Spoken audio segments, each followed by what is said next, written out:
Hello everyone, and welcome back to another episode of my Minecraft Let's Build series. Well, as you can see today, I am standing on top of a mountain. I want to make an iron farm in this episode, and I have a design to put around it. I'm going to use Electrical Geek Boy's iron farm design, so I will leave a link in the description for the video that he does the design in. I was trying to find a place where to actually put this, and I don't want to crowd stuff so much together as I've been doing. So I have looked around my place, and I am thinking that the place I would like to put it is right in this area. So the design I have for going around the actual iron farm itself is a round design. So I just have to make sure it's big enough. I might have to expand it a little bit. I didn't really do the math yet, but yeah, right there. So in this shulker box, I think it's this one. Yes. I have all the materials I'm going to need, and except for a couple of water buckets, but I can get that later. So I am going to fly down there and quick sleep and then start laying this out. And when I return, the basics of the iron farm will be done. Well, I'm halfway there. This side is definitely working, as you can see. We already got some golems spawning in, so I'm super excited about that. Villagers are a pain, but I just need to breed up. I think it's just one more villager, and then I'll fill up this side. So it's going good. Yeah, I'll bring you guys back when I'm all finished, and we will start building up the building that goes around this. And it's done. Yeah, it worked out really well. The first villager that I brought over, that guy right there, he actually ended up somehow jumping off and running this direction, which is technically not supposed to be possible, because this is actually like 11 blocks underneath. It's supposed to be 8, or I mean it has to be at least 8. Anyways, so it is fairly high up in the sky, which is fine. It means no golems are definitely going to not spawn down here. It might mean I need to kind of shift my design for the actual building around here to be slightly different, but I don't think it'll be that bad. But yeah, as you can tell, it is definitely working. I just towered up to see this one's chest. There was already a stack and 18 iron ingots in there.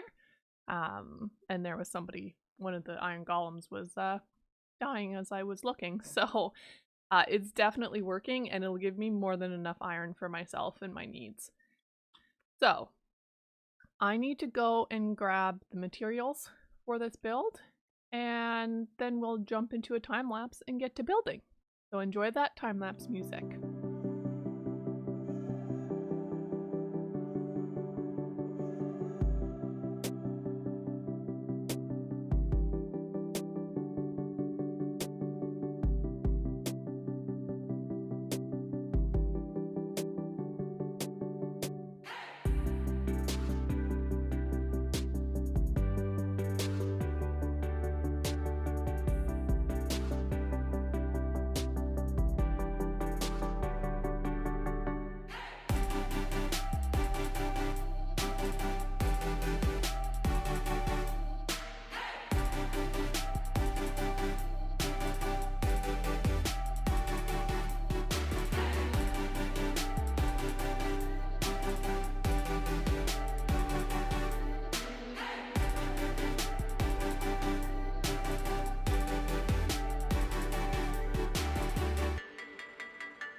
Welcome back to the semi-finished iron farm. I have most of the interior done, most of like the outline done, but there'll definitely be some terraforming around it. Yeah, there needs to be some of that to happen, but I'm super happy with how it actually turned out. It's kind of a little bit of a different style than the rest of my builds, but I think it brings that kind of mystical, mythical, fairy tale kind of element to it. I like that, as you can see, that kind of crystal in the center. I'll just take you over there if I can land without, oh, there we go. I like to really smash my face oftentimes when I fly. Anyways, this centerpiece here, I decided to put in kind of a design with the purple and the black, and of course, because this is glass, there'll be no golem spawning up here problems. But it's almost like this crystal thing that is encompassing this crying obsidian circle, or as much of a circle as you can make in a square world, is almost like the crystals are protecting it or maybe sending off some type of darker energy. So I kind of like that vibe. The kind of interesting to play around with that, and then with these candlesticks around the place, yeah, it adds a darker fairy tale idea to it, and I kind of like that. So one thing, I did have glass underneath both of these, or all of these candlesticks. I didn't have enough black glass at the time, so I did take it away, and I'm not sure I like the floating aspect or if I'd rather have something underneath of them. Feel free to share your thoughts in the comments below, and we can kind of work something out there. And then these walls in the back kind of adds a nice little texture to the build. So yeah, I'm really happy with how this has turned out. If I go back over to my place, if I can fly, I really like being over here in this little starter village and seeing this massive build come up. I'm gonna land in the water, aren't I? Yeah, Flying is not my strong point today, apparently. I'm also using the wrong rockets, so they're a little stronger. But I ran out of the other ones for right now. But yeah, I like how this is kind of towering up over this quaint little starter village. And I have a lot of ideas for putting other builds, other things around the iron farm, and kind of building into that crystal encompassed energy orb. Sure, we'll call it that. Who knows? But yeah, I'm happy with how this turned out. I love the color scheme. Almost a little bit, as my husband said, a little bit like Maleficent vibes coming from the build. So maybe I'll run with that and see what else I can come up with over in this section. I was able to finish the floor in here. I thought I had run out of deep slate and was going to leave it for a later episode, but I did actually was able to finish it because I found some more. But yeah, the iron farm's been doing really well, producing lots of iron. This one's almost full, and that one will just be a little bit behind it because I started this one later. But I like this little stair step down. All of this is bottom half slabs. This is bottom half slabs, and of course these are stairs. So even if I was close enough for things to spawn on it, they won't. I still have to do the door here, but that will come a little bit later. I'm still kind of working out the rough design that I want for it because I want it to be like big and massive, even though I only need this tiny space to walk through. And yeah, these windows, I actually ended up lengthening a little bit just to make them look a little bit more even around. So I'm super happy with how this build has turned out, with the crystal, energy orb, whatever you want to call it, those candlesticks, and just the kind of darker colors. I think it's really turned out well, and of course, we have an iron farm now, so who can complain about that? So I think I'm going to end this episode now, and throughout the next couple of episodes, we'll definitely do some terraforming around here, maybe building up some other buildings. But I think this is a solid episode, so I just want to thank everybody for watching and supporting me. Don't forget to hit that like button, and if you're new, don't forget to subscribe, and I will catch you in the next episode. Thanks so much for watching. Bye for now.